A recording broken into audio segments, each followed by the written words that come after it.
नमस्कार मित्र, मी संजय थोरवडे, आरक्षणाचा अभ्यासक.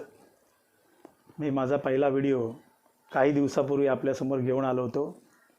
त्यामध्ये मी introduction of reservation policy and background of M Nagaraj case ह्या टॉपिकवर आपल्याशी बोललो होतो. त्यामध्ये मी आपणास या एम नागराज केसच्या पार्श्वभूमीपर्यंतची माहिती सांगितलेली होती. मित्रांनो, तो माझा पहिला व्हिडिओ होता व तो पहिला व्हिडिओ पाहिलेल्या मंडळींनी लाईक व सबस्क्राईब केला होता. त्यांचे मी मनपूर्वक आभार मानतो, कारण त्यांनी दिलेल्या प्रतिसादामुळे मला हा दुसरा व्हिडिओ बनवण्यास निश्चितच प्रोत्साहन मिळालेलं आहे. हा माझ्या दुसऱ्या व्हिडिओमध्ये मी आपल्याला अगोदर सांगितल्याप्रमाणे एम नागराज या केसवरील मुद्द्यांवर थोडक्यात चर्चा करून या केसच्या निकालाच्या प्रमुख मुद्द्यांचे विश्लेषण करणार आहे. या केसच्या निकालाच्या परिणामामुळे उद्भवलेल्या सुप्रीम कोर्टाच्या ज्या नंतरच्या प्रमुख 3 केसेस आहे, त्याच्यामध्ये पवित्रा एक आहे, जर्नेल सिंग, आणि 2019 साली आलेली पवित्रा 2 या केसेसच्या निर्णयावर सुद्धा आपण चर्चा करणार आहोत. तर आपण ह्या एम नागराज केसची सुरुवात करूया. ही एम नागराज केस आहे, तिचा निकाल 19/2006 रोजी आला. ही केस 58 दावेदारांच्या पिटिशन्स एकत्रित करून क्लब करून ह्यापैकी एक एम नागराज ह्या दावेदाराच्या नावे असलेली WP-61/2002 ह्याद्वारे ही केस चालवली गेली. यामध्ये दावेदारांनी जे आपल्या रिट पिटिशन्समध्ये मुद्दे मांडलेले होते, त्यातील काही महत्त्वाचे मुद्दे आपण खाली दिलेल्या फॅक्टमध्ये चर्चेसाठी घेतलेत. ते आपण पाहूया. जो पहिला जो त्यांचा मुद्दा होता, the petitioners have invoked article 32 of the constitution for a writ in the nature of certiorari to स्पॅश the constitution 85th Amendment Act 2001, inserting Article 16(4)(a) of the Constitution retrospectively from 17/6/1995, providing reservation in promotion with consequential seniority as being unconstitutional and violate the basic structure of the Constitution, and reverses the decision of the court cases like in Virpal Singh Chauhan, Ajit Singh 1, 2, 3 and Indra Sahani. मित्रांनो, याचा अर्थ असा की या दावेदारांनी कलम 32च्या तरतुदीनुसार अशी विनंती केली की विरपाल सिंग चव्हाण या केसमुळे बढतीतील आरक्षणाबरोबर मिळालेल्या सेवाज्येष्ठतेस बाधा आल्यामुळे सरकारने 85वी घटनादुरुस्ती करून कलम 16(4)(a) म्हणजे 16(4)(a) मध्ये पुनर्संशोधन करून बढतीबरोबर सेवाज्येष्ठता बहाल करण्याची तरतूद जी 17/6/1995 या तारखेपासून पूर्वलक्षी प्रभावाने करण्यात आली. ही तारीख 77व्या घटनादुरुस्तीची आहे. ती बेकायदेशीर आहे व तसेच ही तरतूद घटनेच्या मूलभूत रचनेचे उल्लंघन करते व त्याचबरोबर ही अमेंडमेंट विरपाल सिंग चव्हाण तसेच अजित सिंग जुनेजा 1, 2, 3, इंदिरा साहनी इत्यादी केसेसच्या निकालांना बाधा आणते, म्हणजे ह्या निकालांना रिव्हर्स करते, असा त्यांचा दावा होता. म्हणजे ज्या दावेदारांनी ही 85 घटनादुरुस्ती हीच बेकायदेशीर आहे, ती मोडीत काढावी, ती रद्द करावी, कारण यामुळे घटनेतील मूलभूत अधिकारांच्या कलमाचे उल्लंघन होते, हा त्यांचा दावा होता. त्यांचा आणखी एक असा मुद्दा होता, petitioner have pleaded that the amendment also seeks to alter the fundamental right of equality which is of part of basic structure of the Constitution.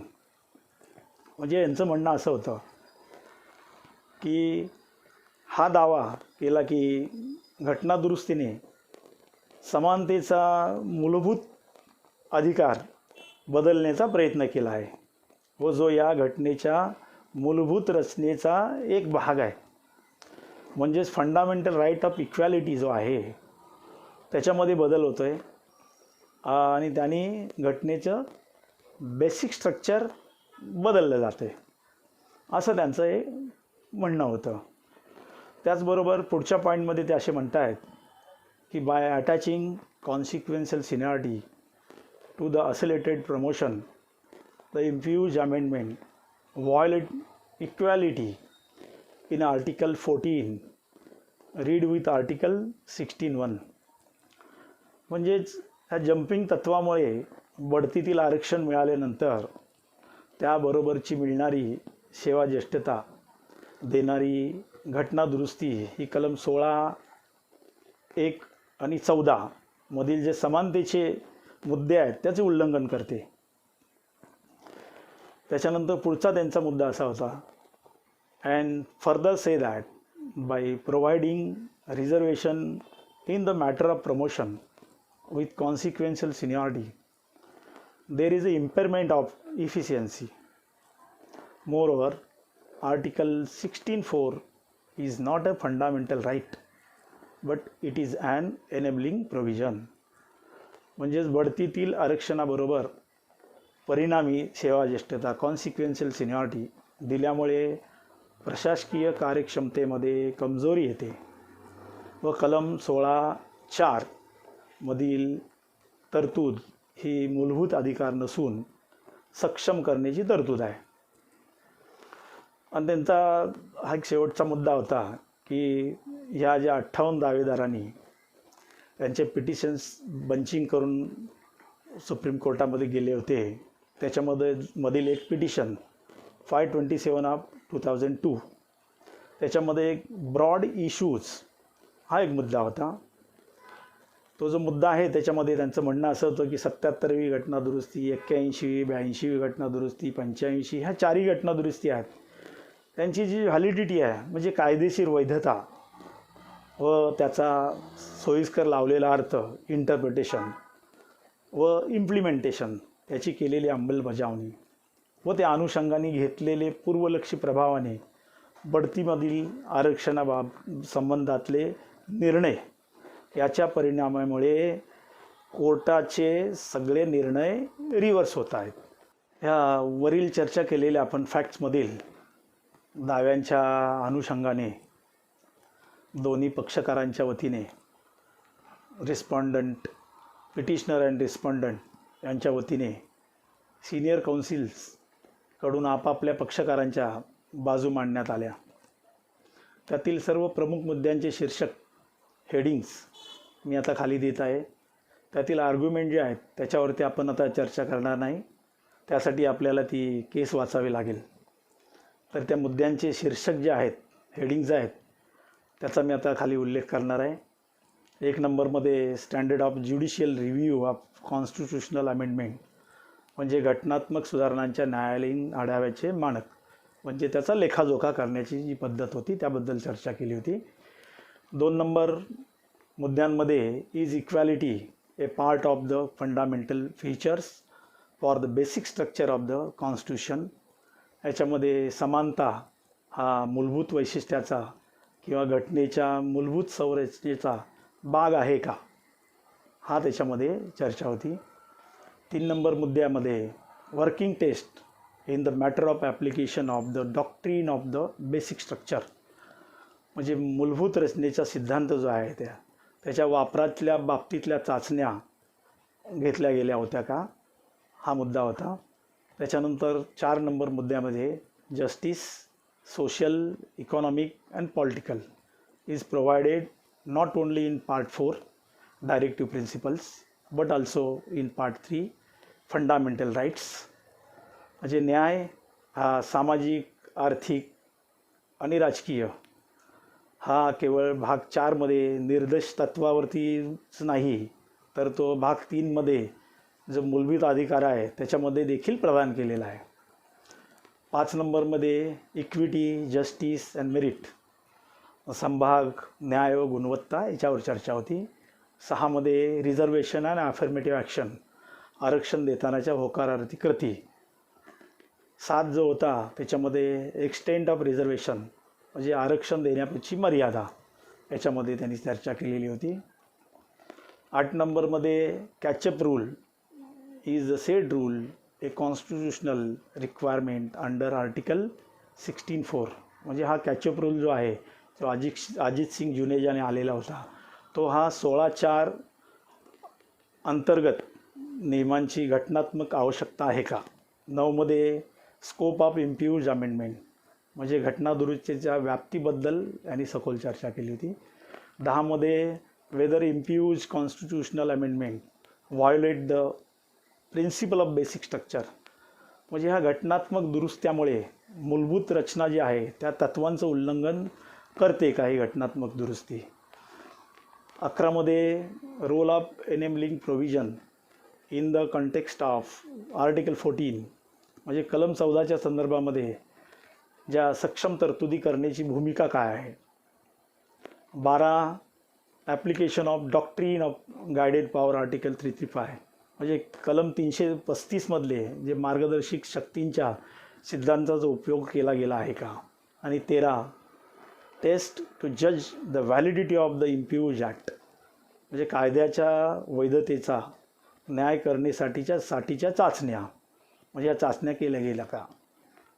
ह्या वरील सर्व मुद्द्यावर कोर्टाने सखोलपणे चर्चा करून कोर्टाचे विविध न्यायनिवाड्यांचा आढावा तसेच या केसमध्ये उपस्थित केलेल्या मुद्द्यांच्या अनुषंगाने घटनेमधील तरतुदीची व्यापकता व घटना दुरुस्तीमुळे घटनेच्या मूळ गाभ्यावर परिणाम होतोय अथवा नाही, सरकारी परिपत्रकाचे मूल्यमापन या सर्व बाबी विचारात घेऊन आरक्षण हा मागासवर्गीयांचा अधिकार आहे किंवा कसे व संबंधित राज्यांना आरक्षण देण्याबाबतचा निर्णय घेण्याचा अधिकार बहाल करणे इत्यादी बाबींचा आढावा घेऊन कोर्टाने निकाल देताना असे निर्देश दिले की जर राज्याची मागासवर्गास आरक्षण देण्याची तयारी असेल तर त्या राज्यांना आरक्षण देताना कोर्टाने घालून दिलेल्या अटी व शर्तीचे पालन करणे बंधनकारक आहे व या अटींच्या शर्तींच्या अधीन राहून आरक्षण दिले तरच या चारही घटना दुरुस्तीची घटनात्मक वैधता कायम राहील. म्हणजे चारही घटना दुरुस्ती अपहोल्ड केल्या जातील जेव्हा कोर्टाने घालून दिलेले अटी निर्देशचं पालन केले तर मित्रांनो सदर केसमधील कोर्टाच्या संपूर्ण निकालाचे कन्क्लुजन जे आहे त्याचं आपण वाचन करून पॅरावाईज तो निकाल समजावून घ्यायचा आहे. त्या कन्क्लुजनचा जो निष्कर्ष आपण म्हणतो त्याचा पहिला जो पॅरा होता त्याच्यामध्ये असं म्हटलं आहे द इम्प्यूज constitutional amendments by which article 16 4A and 4B have been inserted flow from article 16.4. They do not alter the structure of the article 16.4 म्हणजे कलम 16(4)(a) आणि 16(4)(b) द्वारे ज्या घटनात्मक सुधारणा कलम 16(4) अंतर्भूत केलेल्या आहेत त्यामुळे अनुच्छेद कलम 16(4)च्या संरचनेत बदल होत नाही. म्हणजे घटनेच्या मूळ कलम 16(4) घटना दुरुस्ती करून समावेश केले गेलेले क्लॉज 4A क्लॉज 4B मुळे कलम 16(4)ला बाधा येत नाही. ते पुढे म्हणतात they retain the controlling factor of the compelling reasons, namely backwardness and inadequacy of representation, which enables the state to provide for reservation, keeping in mind the overall efficiency of the state administration under Article 335. ते नियंत्रित घटकांना किंवा लक्षवेधक कारणांना टिकवून ठेवतात. ते म्हणजे मागासलेपणा, प्रतिनिधित्वाचा अपुरेपणा, तसेच राज्य सरकार आरक्षणाची तरतूद करताना कलम 335नुसार प्रशासनाची संपूर्ण कार्यक्षमता लक्षात घेते का. म्हणजेच ते मागासलेपणा, प्रतिनिधित्वाचा अपुरेपणा व प्रशासनाची संपूर्ण कार्यक्षमता टिकवून ठेवतात. त्याच्यानंतर असं म्हटलं आहे द इम्प्यूज amendment are confined only to SC and STs. They do not obliterate any of the constitutional requirement, namely ceiling limit of 50%, quantitative limitation, the concept of creamy layer, a qualitative exclusion, the subclassification between OBCs one hand and SC/STs other hand, as held in Indira Sahni, the concept of post-based roster and with inbuilt concept of replacement as held in R K Sabharwal. म्हणजे इंदिरा साहनी केसमध्ये एका बाजूला SC ST दुसऱ्या बाजूला OBC असं त्यांनी वर्गीकरण केलं आणि त्याच्यामध्ये पोस्ट बेस रोस्टरची संकल्पना जी आहे ती आर के सब्रवालमध्ये जी अंतर्भूत केलेली आहे, ती मांडलेली आहे, ती संकल्पना ही घटना दुरुस्तीमुळे SC STना मर्यादित आहे आणि ती कोणत्याही घटनात्मक गरजेचा नाश करत नाही. आणि उदाहरणार्थ जे 50पर्यंतचं सिलिंग आहे ते परिणामकारक मर्यादा म्हणतो आहे. क्रिमी लेअरची संकल्पना हे तसंच राखून ठेवते. म्हणजे ह्या घटना दुरुस्तीमुळे पोस्ट बेस रोस्टरची संकल्पना व 50% सिलिंगची मर्यादा यांना हानी पोचलेली नाही, हे आपण लक्षात घ्यायला हवं. या निष्कर्षामध्ये कन्क्लुजनमध्ये पुढं असं म्हटलेलं आहे की we reiterate the ceiling limit of 50%, the concept of creamy layer, and the compelling reasons, namely backwardness, inadequacy of representation, and overall administrative efficiency, are all constitutional requirements without which the structure of equality of opportunity in Article 16 would collapse. त्याच्यामध्ये अशा आहे की आम्ही पुनरुच्चार करतो की 50% ceiling मर्यादा, creamy लेअरची संकल्पना व आवश्यक लक्षवेधिक कारणे, उदाहरणार्थ मागासलेपणा, प्रतिनिधित्वाचा अपुरेपणा, प्रशासनातील संपूर्ण कार्यक्षमता याचेशिवाय कलम 16 संधीच्या समानतेची रचना कोसळेल. पुढच्या पॅरेग्राफमध्ये असं म्हटलं आहे, however in this case as stated the main issues concern the extent of reservation. In this regard, the concerned state will have to show in each case the existence of the compelling reasons, namely backwardness, inadequacy of representation, and overall administrative efficiency before making provision for reservation. As stated above, the imposed provision is an enabling provision. तथापि या प्रकरणामध्ये म्हटल्याप्रमाणे मुख्य मुद्दा आरक्षणाच्या व्याप्तीशी संबंधित आहे.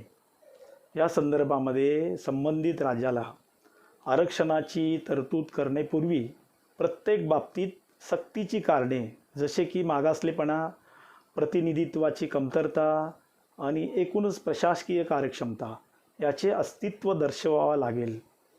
वरील म्हटल्याप्रमाणे इम्पूज तरतूद ही सक्षम तरतूद आहे. म्हणजेच राज्याला आरक्षणाची तरतूद करण्यापूर्वी मागासलेपणा, प्रतिनिधित्वाची कमतरता आणि एकूणच प्रशासकीय कार्यक्षमता याचे अस्तित्व दाखवा लागेल. ते पुढे असे म्हटलं आहे, the state is not bound to make reservation for SCs STs in matter of promotion. However, if they wish to exercise their discretion and make such provision, the state has to collect quantifiable data showing backwardness of that class and inadequacy of representation of that class in public employment, in addition to compliance of Article 335. म्हणजेच राज्य सरकार पदोन्नतीच्या बाबतीमध्ये आरक्षित प्रवर्गासाठी आरक्षण देण्यास बांधील नाही असं म्हणतायत.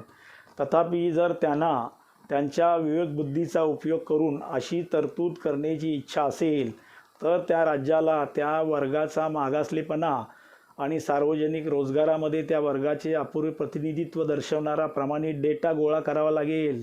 त्या व्यतिरिक्त कलम 335चे पालन करावे लागेल. म्हणजेच आरक्षणाचे फायदे द्यायचे असतील तर राज्यावर असं सोपवलं की त्या वर्गाचा मागासलेपणा पहा, अपुरे प्रतिनिधित्व आहे का ते पहा व कलम 335चे सुद्धा त्यांना ते पालन करावे लागेल. पुढच्या मुद्द्यामध्ये असंच म्हटलं आहे, it is made clear that even if the state has coupling reasons as stated above, the state will have to see that its reservation provision does not lead to excessiveness so as to breach the ceiling limit of 50%. or obliterate the creamy layer or extend the reservation indefinitely. तसे राज्यास आरक्षणाची तरतूद अतिरिक्त जादा होत नाही हे सुद्धा पाहावे लागेल. म्हणजे 50% सिलिंगचे मर्यादेचे उल्लंघन झालं नाही पाहिजे, क्रिमी लेअर नष्ट नाही झाली पाहिजे आणि आरक्षण अनिश्चित काळासाठी वाढवलं नाही पाहिजे. आणि पुढे त्यांचं असं म्हटलं आहे की सब्जेक्ट टू अबव, हा इम्पॉर्टंट बघा, subject to above we uphold the constitutional validity of the constitution 77 Amendment Act 1995, the Constitution, 81st Amendment Act 2000, the Constitution, 82nd Amendment Act 2000, and the Constitution, 85th Amendment Act 2001. ह्या वरील बाबीस अधीन राहून खालील घटनाची घटनात्मक वैधता कायम ठेवतो, घटनात्मक वैध कायम ठेवतो. 77 घटना दुरुस्ती कायदा 95, 81 घटना दुरुस्ती 2000, 82 घटना दुरुस्ती 2000, 85 घटना दुरुस्ती 2001.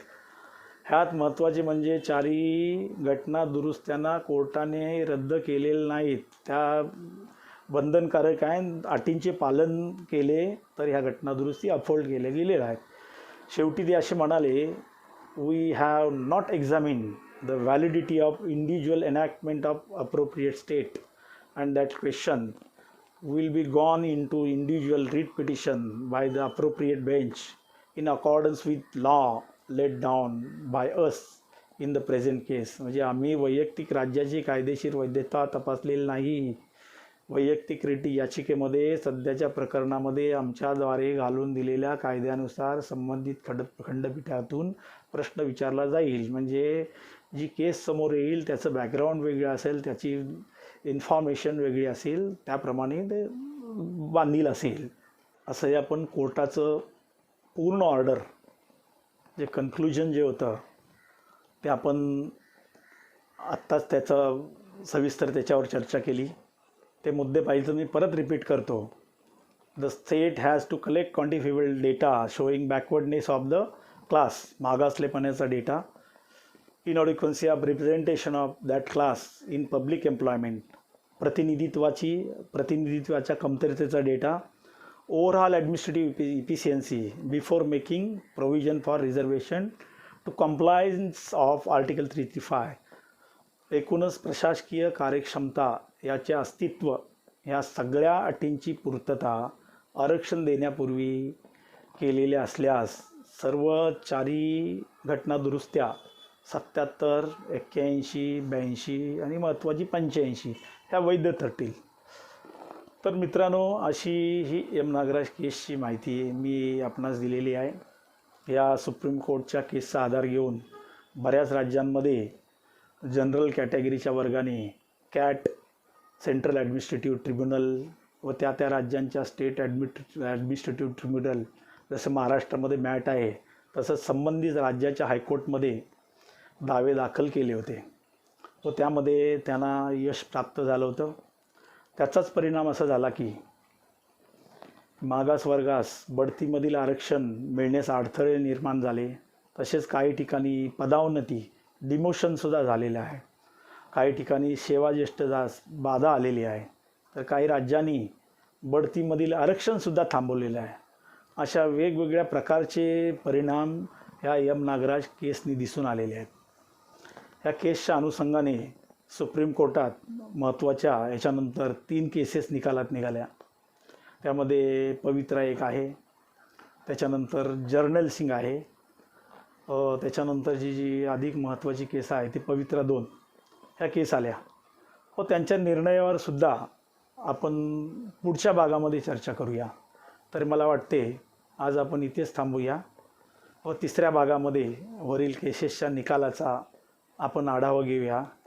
तरी पण हा तिसरा भाग पाहणे फार आवश्यक आहे, कारण त्यामध्ये पवित्रा 2मध्ये कर्नाटक सरकारने नेमलेल्या रत्नप्रभा कमिटीचा एम नागराजच्या केसवरील 3 मुद्द्यांची पूर्तता करणारा रिपोर्ट त्यांनी कशा प्रकारे पूर्तता केली हा रिपोर्ट आहे, तो आपल्याला समजावून घेणे महत्त्वाचं आहे. हा रिपोर्ट फार इंटरेस्टिंग आहे.